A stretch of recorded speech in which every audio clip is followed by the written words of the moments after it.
ঈদ মানে আনন্দ, খুশি, উৎসব। কোন কোন মুহাক্কিক ঈদ শব্দের ব্যাখ্যা করেছেন এভাবে যে ঈদ শব্দটা এসেছে আল আউদু থেকে। আদা ইয়াউদু অর্থ হচ্ছে ফিরে আসা। যেহেতু ঈদ বছরে দুইবার আমাদের কাছে ফিরে আসে এবং এই ফিরে আসার কারণে এই ঈদের দিন আমরা আনন্দ হই, আমরা খুশি হই, এই কারণে এই দিনকে ঈদ বলা হয়। কি কথা ঠিক আছে কিনা? আমার 2 নম্বর পয়েন্ট, যে ইসলাম ধর্মে, আমাদের ধর্ম ইসলাম, এই ইসলামী শরীয়তে ঈদ বলতে কি বোঝায়, মানে আমরা ইসলামী শরীয়তে ঈদ বলতে কি বুঝি। দেখেন, ইসলামী শরীয়তে আমরা ঈদ বলতে 2টা জিনিস বুঝি। 1 নাম্বার, রমজানের রোজা শেষ হওয়ার পরে যে দিনটা আসে সেটা ঈদুল ফিতর। 2 নাম্বার, জিলহজ মাসের 10 তারিখ যেই দিন আমরা কুরবানি করি সেটা ঈদুল আযহা। আমার কথা কি আপনারা সকলে বুঝতেছেন? সকলে কি বুঝতেছেন?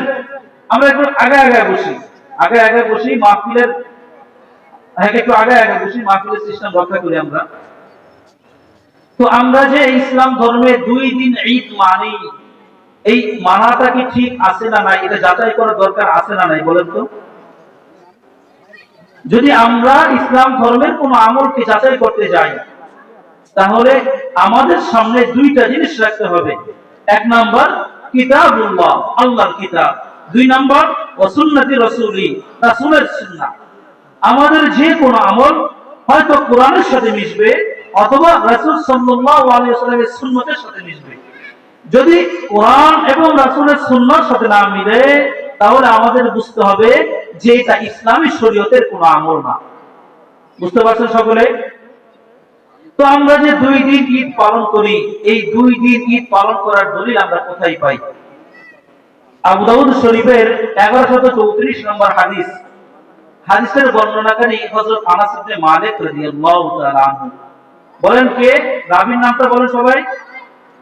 আনাস ইবনে মালিক রাদিয়াল্লাহু তাআলা আনহু। আনাস ইবনে মালিক রাদিয়াল্লাহু তাআলা আনহু কে ছিলেন? আনাস ইবনে মালিক রাদিয়াল্লাহু তাআলা আনহু ওই সন্তান, যেই সন্তান 8 বছর বয়স থেকে রাসূল সাল্লাল্লাহু আলাইহি ওয়াসাল্লাম মৃত্যুবরণ করা পর্যন্ত রাসূল সাল্লাল্লাহু আলাইহি ওয়াসাল্লামের খাদেম ছিলেন। সুবহানাল্লাহ বলবেন না? রাসূলের খাদেম ছিলেন। এমনকি রাসূল সাল্লাল্লাহু আলাইহি ওয়াসাল্লাম ওনার জন্য এমন এমন দোয়া করেছেন যে সমস্ত দোয়াগুলো অন্য কোন সাহাবার জন্য রাসূল করেন নাই। তো রাসূলের খাদেম হযরত আনাস ইবনে মালিক রাদিয়াল্লাহু তাআলা বলেন, قدم رسول الله صلى الله عليه وسلم المدينة, মুহাম্মদ সাল্লাল্লাহু আলাইহি ওয়াসাল্লাম মদিনায় আগমন করলেন। মদিনায় আগমন করার পর তিনি দেখলেন ওয়ালাহুম ইয়াওমান ইয়ালআবুনা ফীহিমা, যে মদিনার মানুষেরা 2 দিন আনন্দ উৎসব করে, খুশিতে থাকে, আনন্দ উৎসবের ভিতরে তারা লিপ্ত থাকে।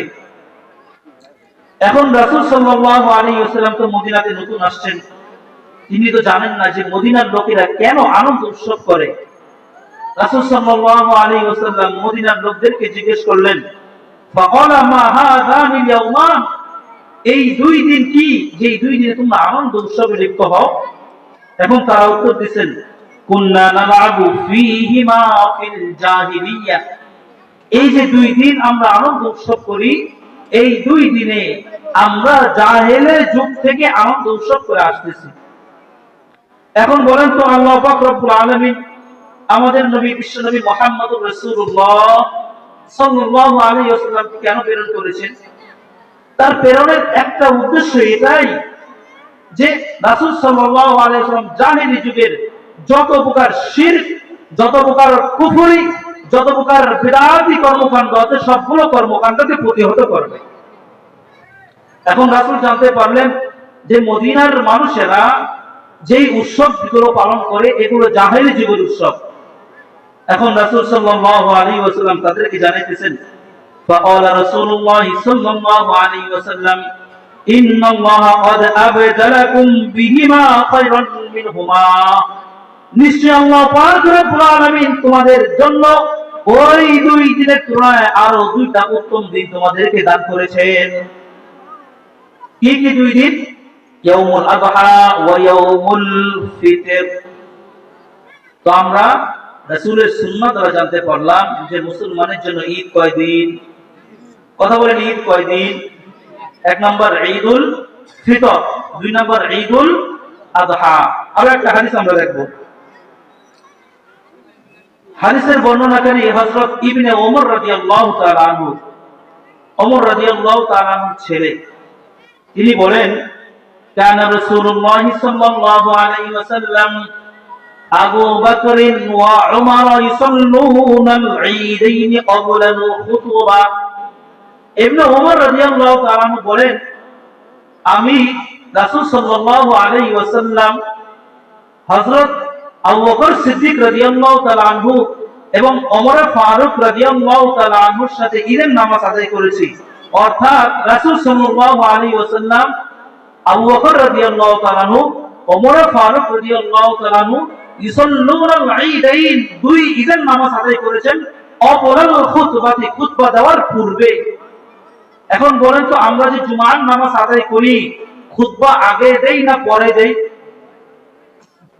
কথা বলেন, জুমার খুতবা আগে দেই না পরে দেই? আগে দেই। আর ঈদের খুতবা পরে দেই। তো তিনি বলেন যে খুতবা দেওয়ার পূর্বে আমি আবু বকর, ওমর এবং আমার নবী মুহাম্মদুর রাসূলুল্লাহ সাল্লাল্লাহু আলাইহি ওয়াসাল্লামের সাথে দুই ঈদের নামাজ আদায় করেছি। তো এই দুইটা হাদিস আমাদের সামনে স্পষ্ট। এই দুই হাদিস দ্বারা আমরা জানি রাসূল সাল্লাল্লাহু আলাইহি ওয়াসাল্লাম নিজে দুই ঈদ পালন করেছেন, ঈদুল ফিতর, ঈদুল আযহা। সাহাবায়ে কেরাম দুই ঈদ পালন করেছেন, ঈদুল ফিতর, ঈদুল আযহা। এখন আমরা দেখি রবিউল আউয়াল মাস আসছে, আমাদের কিছু মুসলমান ভাই তারা বলে যে সকল ঈদের বড় ঈদ ঈদে মিলাদুন নবী। কি কথা বলেন? বলে না সকল ঈদের বড় ঈদ ঈদে মিলাদুন নবী। আমাদের যে সমস্ত ভাইরা এটা বলবে, আমরা তাদেরকে বলবো যে তুমি যে ঈদকে সবচেয়ে বড় ঈদ বলতেছো, সেই ঈদ বড় ঈদ নাকি যে ঈদ আমার নবী বিশ্ব নবী মুহাম্মদুর রাসূলুল্লাহ সাল্লাল্লাহু আলাইহি ওয়াসাল্লাম পালন করেছেন, সাহাবায়ে কেরাম পালন করেছেন, আবু বকর পালন করেছেন, ওমর পালন করেছেন, আলী পালন করেছেন, ওসমান রাদিয়াল্লাহু তাআলা আনহু পালন করেছেন, খুলাফায়ে রাশিদিন পালন করেছেন, সেই ঈদ বড় ঈদ? যদি আমার রাসূলের পালন করা ঈদ বড় ঈদ হয়, তাহলে ঈদ হবে দুইটা, ঈদুল আযহা আর ঈদুল ফিতর। আর যদি তোমার পালন করা ঈদ সবচেয়ে বড় ঈদ হয়, তাহলে আমি মেনে নেই যে তোমার পালন করা ঈদে মিলাদুন নবী তোমার কাছে বড় ঈদ। তো মুসলমানের জন্য ঈদ কয়টা? দুইটা। বলেন, মুসলমানের জন্য ঈদ কয়টা? দুইটা।